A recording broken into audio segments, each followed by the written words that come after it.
السلام عليكم ورحمة الله تعالى وبركاته. أهلا بكم بقناتي فرح إونيفير. في هذا الفيديو سوف نتكلم عن جديد بلجيكا بما يخص هذا المرض ونتائجه هنا ببلجيكا. وقبل أن أبدأ هذا الفيديو أتمنى لكل من دخل أول مرة قناتي الاشتراك بها ولا تبخلوا علي بإعجاباتكم، وشكرا لكم دائما على تعليقكم البناءة، ولا تنسوا تفعيل الجرس ليصلكم كل جديد. لقد أكدت السلطات البلجيكية أنها سوف تبدأ ابتداء من شهر يونيو يعني جوان بعمل رحلات لإعادة المغاربة الحاملين للجنسية، بإعادة الأشخاص الذين يحملون الجنسية البلجيكية الذين ما زالوا في المغرب بسبب هذا المرض وبسبب إغلاق الحدود. فقد أكدت السلطات البلجيكية مع التعاون مع السلطات المغربية بأنها سوف تعيد هؤلاء الأشخاص الذين يحملون الجنسية البلجيكية إلى بلجيكا ابتداء من شهر يونيو. فقد أكدت السفارة البلجيكية المتواجدة بالمغرب وكذلك وزارة الخارجية البلجيكية بيوم الأربعاء يعني البارحة بأنهم ابتداء من شهر يونيو جوان سوف يبدأون بإعادة المغاربة الذين اضطروا إلى البقاء بالمغرب بسبب إغلاق الحدود، يعني تعاون مع السلطات المغربية سوف يبدأون بإعادتهم إلى بلجيكا، وهذا يخص فقط الأشخاص الذين يحملون الجنسية البلجيكية. هذه الرحلات سوف تنطلق من مطار الدار البيضاء بالمغرب. كما هو المعروف أن المغرب قد أغلق حدوده الجوية إلى غاية 10 من شهر يونيو يعني جوان إذا لم يكن هناك يعني أمور جديدة، ولكنه سمح إلى بلجيكا بإعادة مواطنيها الحاملين الجنسية البلجيكية يعني مغاربة يحملون الجنسية البلجيكية أو بلجيكيين يعني أصليين من بلجيكا أن تعيدهم إلى بلجيكا عبر رحلات. قد سبق لبلجيكا أن أعادت مجموعة منهم في الشهر الماضي، والآن سوف يبدأ إعادة أيضا الباقون الذين أجبروا على البقاء في المغرب بسبب إغلاق الحدود، سوف يبدأوا يعني بإرجاعهم إلى بلجيكا ابتداء من يونيو. فقد أعادت بلجيكا خلال هذا الشهر يعني شهر ماي 3050 مواطن بلجيكي إلى بلجيكا، ولكن ما زال هناك أشخاص آخرين عالقين بالمغرب بسبب إغلاق الحدود. فبالنسبة للأشخاص الذين ما زالوا بالمغرب ولكن كانوا قد طلبوا العودة إلى بلجيكا لدى السفارة البلجيكية بالمغرب، وقد أيضا قد تم والذين قد تم الاتصال بهم عبر الهاتف من وزارة الخارجية البلجيكية، فهؤلاء لا ينبغي لهم أعمل أي شيء لأن معلوماتهم الشخصية قد سجلت لدى السفارة، وهذه السفارة وزارة الخارجية البلجيكية سوف تبعث بمعلوماتهم الشخصية إلى شركة طيران توي فلاي التي بعد ذلك في شهر يونيو سوف تتصل بهم لتؤكد لهم الرحلة التي سوف تأتي إلى بلجيكا، وما عليهم إلا المجيء حسب الموعد. أما الأشخاص الذين لم يطلبوا يعني العودة إلى بلجيكا خلال هذه الفترة ويريدون الآن العودة إلى بلجيكا وهم عالقين بالمغرب ويحملون الجنسية البلجيكية، فعليهم التسجيل بالسفارة البلجيكية. أما إذا لم يتم الاتصال بك من طرف وزارة الخارجية البلجيكية أو أنك لم تطلب في الأول العودة إلى بلجيكا ولم تتسجل على موقع السفارة البلجيكية، فعليك أن تتسجل الآن على موقع السفارة البلجيكية في الجهة التي مكتوب فيها الرغبة في العودة إلى بلجيكا حتى تسجل يعني يسجلون. فعلى هؤلاء الأشخاص التسجيل فورا في الاستمارة الموجودة على موقع السفارة البلجيكية التي مكتوب عليها طلب العودة إلى بلجيكا حتى يتم تسجيل معلوماتك الشخصية وإعطاؤها إلى شركة الطيران توي فلاي التي سوف تتصل بعد ذلك بك خلال شهر يونيو لإعادتك إلى بلجيكا. وقد أكدت الخارجية البلجيكية بأنه على الأشخاص الذين يريدون الخروج من المغرب والعودة إلى بلجيكا أن تكون لهم يعني الشروط هي أن يبين بأن لهم إما يعني عائلات هنا ببلجيكا وأنهم يسكنون ببلجيكا وأن لهم يعني هم مرضى ويجب العودة إلى بلجيكا للتطبيب، أو أنهم يشتغلون ويجب العودة إلى عملهم. يعني بهذه الشروط يمكن للمغرب أن يتركهم أن يخرجوا ويعودوا في الرحلات التي سوف تقومها بلجيكا لإعادتهم إلى بلجيكا. أو إذا كان الشخص في المغرب وله أطفال تركهم هنا ببلجيكا يبين أيضا أنه له روابط عائلية تجبره إلى العودة فورا ولا يستطيع البقاء أكثر في المغرب، لظروف إما صحية أو عائلية أو عمل يعني بروفيسيونيل أو لأنه يشتغل.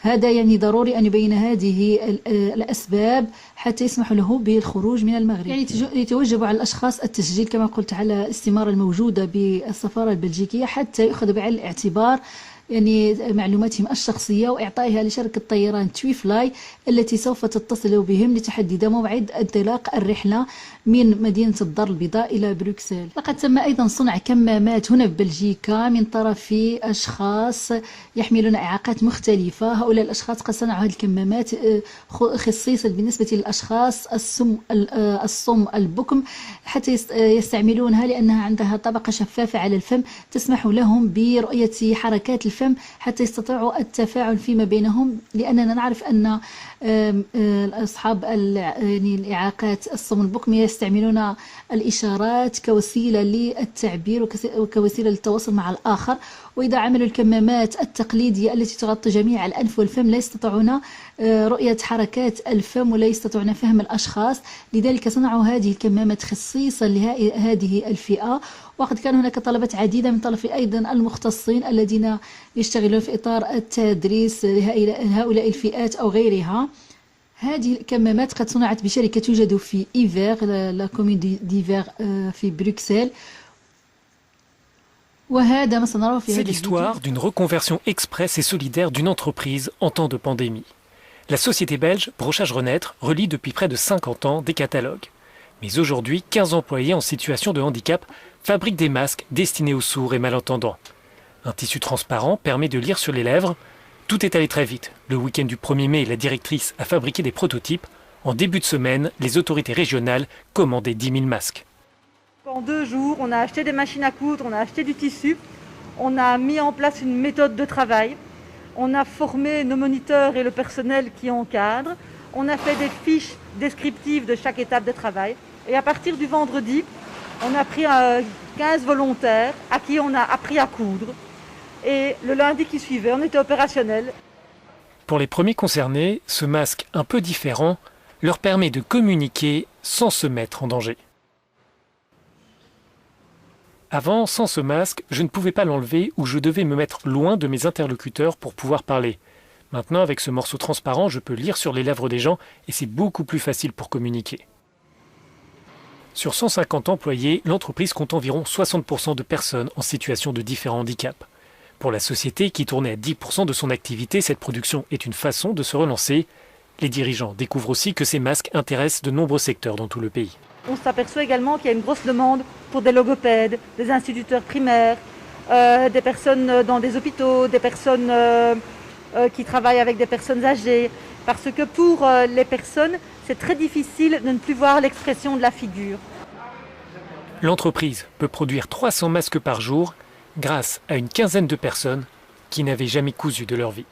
كما أعلن هنا ببلجيكا بأنه سوف يبدأ بفتح الحضانات ابتداء من الثاني من شهر يونيو، وابتداء من اليوم 8 من شهر يونيو سوف يفتح جميع المستويات. يعني فتح الحضانات سوف تكون بجميع بلجيكا سواء في الجهة الفلامانية أو الجهة الفرنكوفونية. في السابق كان هذا السوق به 400 تاجر، ولكن الوزيرة أكدت بأنه إذا فتحت هذه الأسواق يجب أن يكون بها فقط 50 تاجرا لحماية الأشخاص من العدوى وليكون هناك مسافة بين هؤلاء التجار. إلا أن مجموعة من التجار لم يعجبهم هذا الحال، ولكن باتفاق مع بلدية أندرلخت فقد أكدت بأنهم سوف تعمل سوق آخر وراء هذا السوق يعني القديم لتسمح ب50 تاجر آخر أن يتواجدوا في هذا السوق، وبهذا حتى ترضي التجار الذين لم يعجبهم هذا القرار، لأن كما نعرف أن سوق ليزاباتواغ في أندرلخت كان سوق كبير به عدد كبير من التجار. لكن الوزيرة كما أكدت في قراراتها وقرارات الحكومة بأنه إذا فتحت هذه الأسواق يجب أن يكون بها فقط 50 تاجرا يعني على الأكثر. بالنسبة لفرنسا فقد أكد الوزير الأول الفرنسي بأن ابتداء من الثاني من شهر يونيو سوف يبدأ فتح المطاعم والمقاهي، ولكن بمجموعة من التدابير التي اتخذتها الدولة، وهي أن يكون بين كل طاولة مسافة لا تقل عن متر واحد، وكذلك إجباري على جميع المشتغلين بالمقاهي وبالمطاعم ارتداء الكمامات. كذلك بالنسبة للزبناء إذا أرادوا التنقل داخل المطعم يجب أن يضعوا الكمامات أيضا. هذه بعض التدابير التي نص عليها الوزير الأول. ولمعرفة التفاصيل أكثر سوف نرى هذا الفيديو المتحدث باللغة الفرنسية. Compte tenu de l'évolution de la crise sanitaire, les restaurants, bars et cafés pourront ouvrir dans tous les départements à partir du 2 juin, mais ils ouvriront avec des restrictions temporaires dans ceux qui se trouvent dans les zones oranges, là où une vigilance particulière est nécessaire.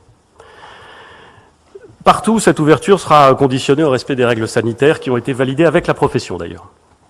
Les personnes qui ont choisi de dîner ou de déjeuner ensemble pourront s'asseoir à la même table dans la limite d'une capacité maximale de 10 par table. Mais il devra y avoir une distance minimale d'1 mètre entre les tables de chaque groupe. Les circulations à l'intérieur des établissements devront être organisées. Et le port du masque sera rendu obligatoire pour l'ensemble du personnel en salle et en cuisine, ainsi que pour les clients lorsqu'ils se déplacent, bien entendu. S'agissant des bars, toujours dans les zones vertes, je vous rappelle la règle, il faut éviter les risques à l'intérieur des espaces, dans les endroits où on est rassemblés, potentiellement plus serrés, et où la circulation de l'air, le renouvellement de l'air est moins bien garanti. C'est pour ça que nous demanderons aux exploitants de ne pas autoriser la consommation debout à l'intérieur. Dans beaucoup de cafés, de bars, il y a des tables où on peut boire un verre ou manger, ça ne posera pas de problème, mais on demandera de ne pas autoriser la consommation debout à l'intérieur. Dans les départements qui font l'objet d'une vigilance particulière, les départements de l'Île-de-France, Mayotte et la Guyane, seules les terrasses des cafés, des bars et des restaurants pourront ouvrir au 2 juin. J'ai parfaitement conscience que c'est une restriction et que c'est une restriction qui est lourde de conséquences s'agissant de ces établissements dans les zones oranges. Mais il nous a semblé, à la lumière de ce qui se pratique dans les autres pays, à la lumière des risques que nous avons identifiés, que c'était la bonne mesure à prendre, au moins pour les 3 semaines qui viennent. Évidemment, comme pour toutes les mesures que je viens d'évoquer, elles seront réévaluées à la fin du mois de juin, ou plus exactement avant le 22 juin, qui est la date de notre prochain... وفي لقاء آخر في فيديو جديد مع معلومات جديدة. أتمنى لكم الصحة والعافية، ولا تنسوا دائما تفعيل الجرس ليصلكم كل جديد. وأهلا بكم دائما بقناتي فرح إونيفير.